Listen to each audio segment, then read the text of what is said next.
Біз түрлі ұлттың өкіліміз.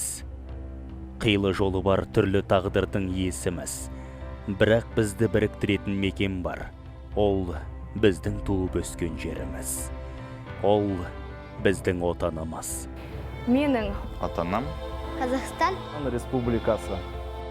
Қазақстан Халқы Ассамблеясы осыдан 20 жыл бұрын құрылып, халықаралық саясат сахнасында қазақстандық феноменге, ұлттық татулықтың Назарбаевтың моделіне айналды.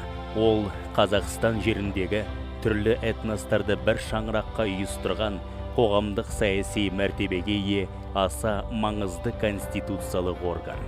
Қазақстан Халқы Ассамблеясының арқасында бүгін еліміз достықтың туын тіккен жер.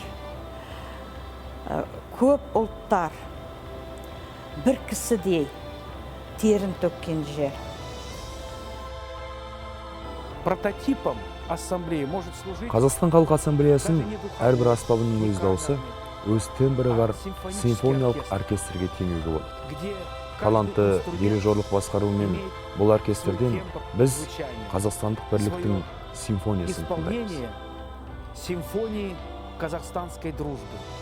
Ассамблеяны халықаралық қоғамдастықта тани бастады.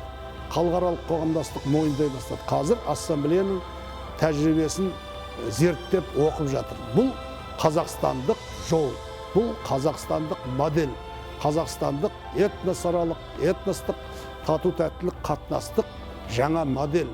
Бір ұлт бақытты болса, ол бақыт сол ұлттың ішіндегі адамдарға да ортақ. Жүсіпбек Аймауытов.